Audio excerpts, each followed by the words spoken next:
Hello, welcome to Gosport Railworks. My name is James and today we're doing another model scenery kit. This time we're looking at the Metcalfe service station, which is a rather nice looking model.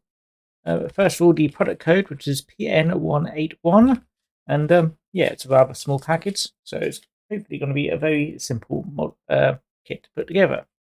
Alright, let's have a look through the instructions. So, go through the checklist one by one. So, checklist for, let's go through the tools which we need. So first of all, we need a modeler's knife. It's got right here. This is my box cutter, which works just as well. A pair of sharp scissors, which we've got here. Not quite sharp, but they will do. A steel ruler, which I've got here. Glue, which I'll be using my mostly used UHU glue. I'll go there. An ultra fine tip glue applicator, which I don't have because I just use my fingers. A cutting surface, which I've got my blue one just underneath it. Fine point tweezers, which I've got here. Some watercolor paints and a very fine brush to paint the edges, which I don't bother doing, so I haven't got them.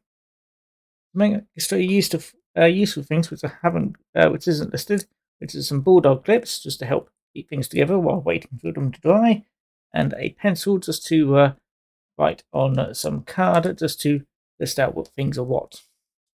So a checklist of what parts we've got. So let me just spread them out a little bit. So I move my drink over there. So we've got printed sheet A, which is some printed kit parts. We've got there. Printed sheet B, which we've got just there. Mostly white. This one just says 2 sheets of printed kit parts, which I've got here and here. This looks more like the external pieces and the roof there. I've got the grey inner support card, which is why I use the pencil just to write down what pieces are what. I've got that. I've got the glazing sheet, which is underneath this lot. There we go. Not too many windows, so it shouldn't be too difficult to put together. The Ridge Towels card, which is here. The instruction booklet, and the cream sheet of laser cut parts, which I nearly forgot. And then finally, the signs and petrol pump sheet. So there we go. And let me just pop them into a nice pile. And we can have a look at the instructions.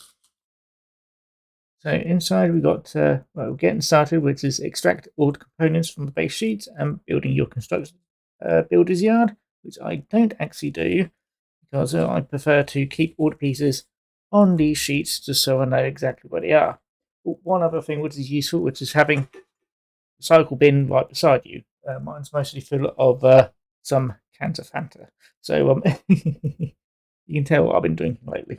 Anyway, if you want to, you can build your builder's yard and then get to work on building it. It does recommend painting the corners and edges just after laying out all the pieces and then doing the windows. This is where I normally start out, just putting all the windows together.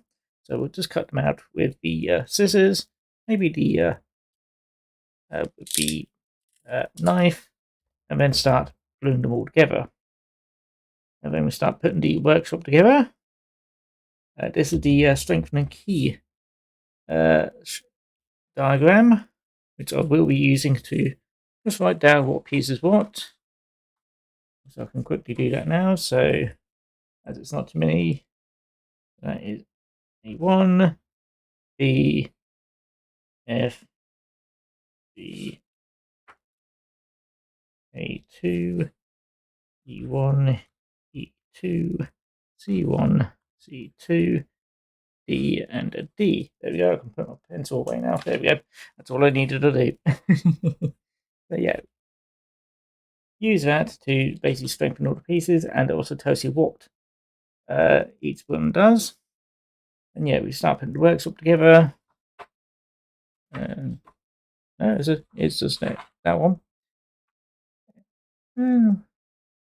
Doesn't look like it's too difficult to put the workshop together, and you a few things to glue together. And then we go to the front showroom and glue that all together. Let's have a detailed interior. Yeah, showroom is basically that bit. The roof, yeah, looks like it's only a few bits and pieces. Yeah, the canopy only has 2 sections. Petrol pumps, another 2 sections. And then finally, finishing touches, its own section. And then it gives you a nice little picture at the end of what it all looks like. I'm probably going to be building it a bit more like this. It's all glued together, so it makes it one nice piece. I have got some spare doors on the side here, and nothing on the back. So yeah, that's pretty much it really. So I'm going to start cutting out all the windows. I may start gluing them in. Let me have a quick look at where I'm meant to be glued into. Yeah, they do have little frames, so I'll glue that before starting the build. I don't think it'll actually take that long. I'd say probably between half hour and an hour, but I'll probably have something on in the background to keep myself entertained, other than putting this together. So yeah, I'm going to start getting to work, and I'll see you in a bit.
Right, here we are, the finished service station, and yeah, I'm quite happy with it.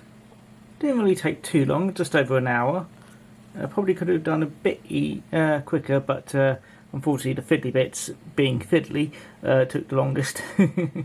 So yeah, it came out nicely. There wasn't really any difficult bits, obviously the fiddly bits being the more awkward of parts. But yeah, other than the obvious bits, yeah, turned out quite nicely. I do realise that you could have probably put a scale car on the inside.